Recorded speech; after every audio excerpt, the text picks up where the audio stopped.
guys, and welcome to Ocarinas and Diamonds.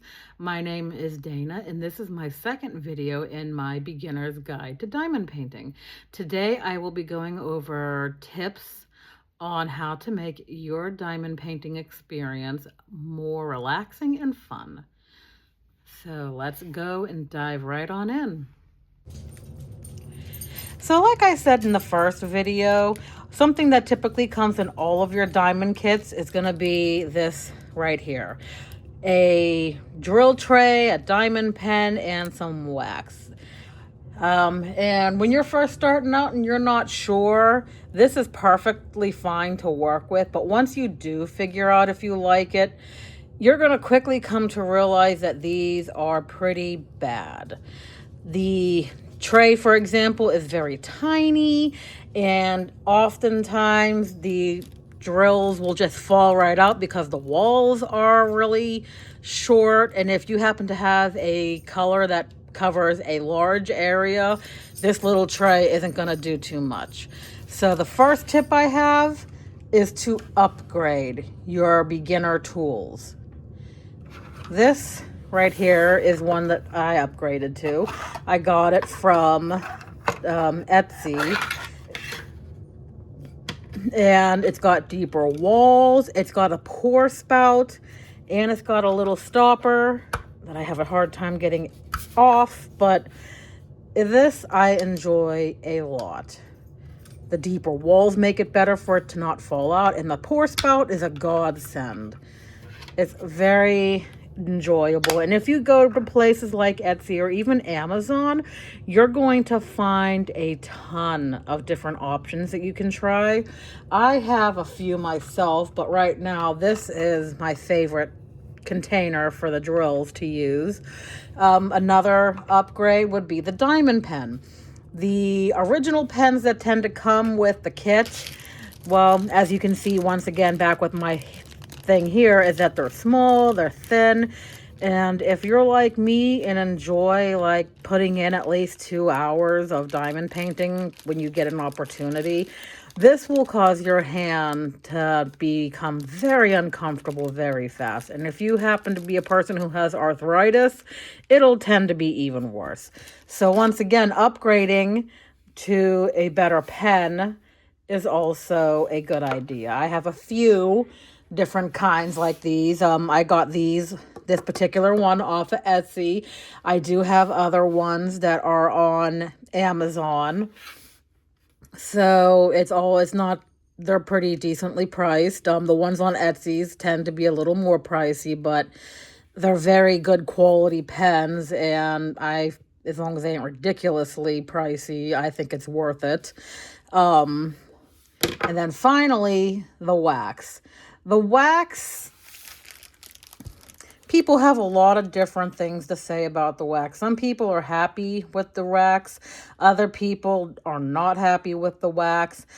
I haven't really decided what I like, give or take, for different options. I know that I do tend to have to replace the wax more frequently because it doesn't last too long. But I have been experimenting with some putty. This is from Art Dot, and it comes with this giant putty to use. I love the case that it's in, but it may just be me, but I have a hard time with this particular putty. It tends to stick too well, and I'll have a drill on and it won't want to let go and stick to the paper. Now, I don't know if that's just me using it wrong or that's just how it is. I don't know, but this one isn't too bad. There are others that I like to have off of Etsy.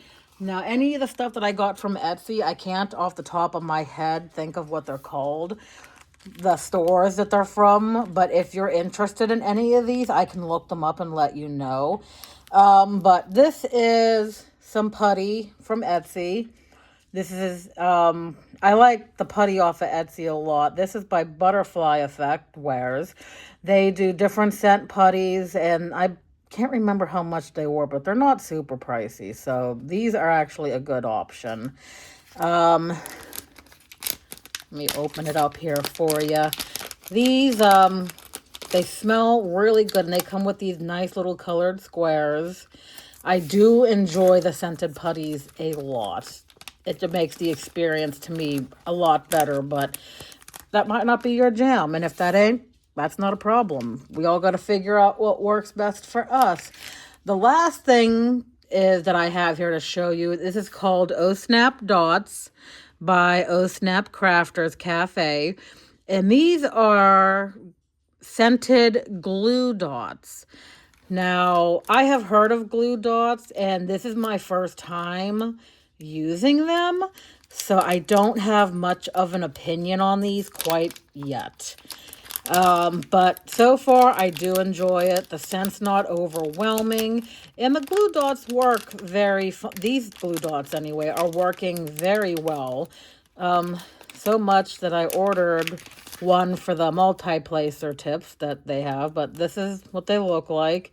I have been rolling it up and sticking it in my single placer, and so far I've been enjoying it. There hasn't been any problems, but I haven't decided if this would be something I want to go with permanently. Like I said, I am experimenting with putties and waxes and glue dots right now to figure it out, but that is my first tip, is to upgrade your basic tools.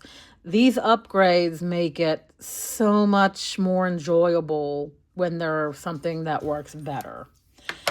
Now, the second tip I have is the release paper.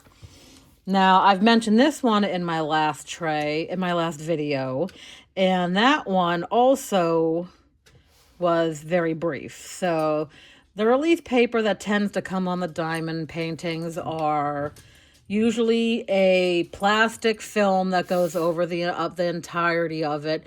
Some of them are just one big solid sheet, and if you're a Diamond Art Club junkie like I am, then you will have the perforated plastic, which is a lot better, but I'm still not a huge fan of that because the pieces are, the squares they leave you are still pretty large for what I like to work on, and they crinkle and they fall apart, and it just is not fun.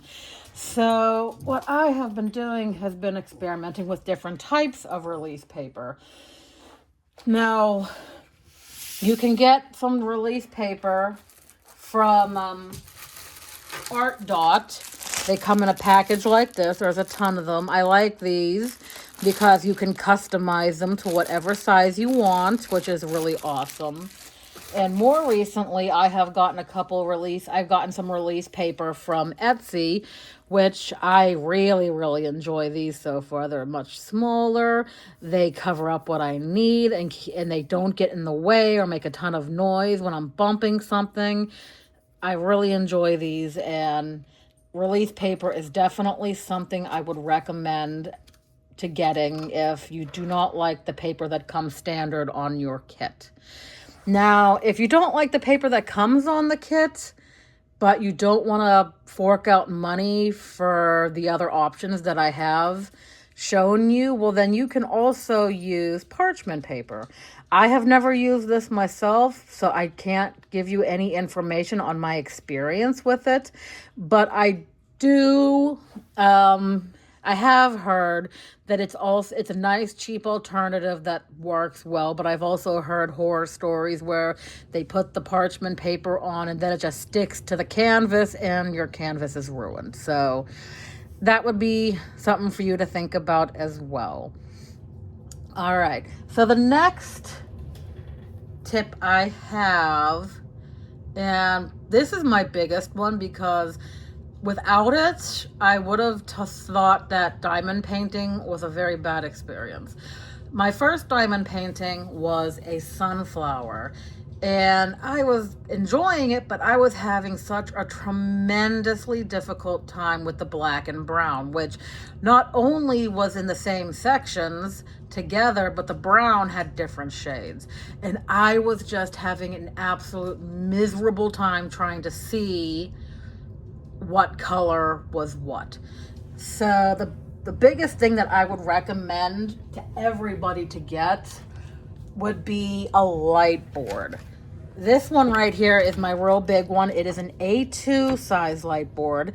The light boards come from sizes between A1 and I believe A4, with A4 being the smallest and A1 being the largest.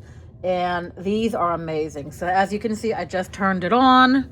Let me pull my current project out to show you how this works. So you put your project on your light board, like so. I'm sorry, this is a pretty decent sized painting that I'm working on.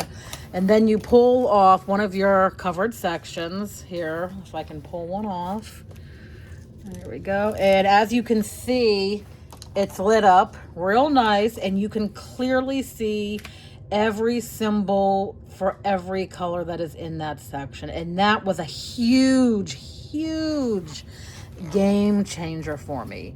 Without this, I would have probably have given up on diamond painting because I just had a hard time seeing. So for me, getting a light board is an absolute must. And then finally, my final tip for you guys is gonna be on some storage options for drills and for your paintings. So what do you do when you're done with your painting? Some people frame them, but if you don't want to frame them, where do you put them? I got this off of Amazon. This is a size A3, and it's a binder where I can put some of my finished pieces, as you can see here. And this thing is awesome. Like, I love being able to put my finished pieces in a little book and able to look at them when I want, and it also protects them, and it is absolutely a dream. Another thing for the other side of the tip is the drill storage. Now, I showed you the drill trays. Well, what do you do if you want to keep your extra drills for later? Well, this is an idea. I actually am using this for my current project, but these are storage boxes here. They're from Forever Young, and as you can see, it also doubles as a tray, so you can use it to do the current painting as well. And if you don't like that idea, we got baggies that you could use. And I recently bought a item here off of Amazon. Once again, I haven't opened it, so I don't have much information on it, but it's a little storage booklet. You put your drills in the baggies, and then you put them in here, and they're all labeled, and they're all in one spot. It's very, very nice. So that is my second video here on the beginner's guide. I hope some of these tips were helpful for you. If you guys have any other kind of like ideas that you would like me to talk about in another beginner guide video, please let me know. I'd be happy to do anything if you're interested to learn more about multi-placers, cover minders, or even how to set up your release paper if you want to put your own on. So by all means, please let me know. Anyway, I hope you enjoyed, and I hope you guys come back to see me again sometime. Bye.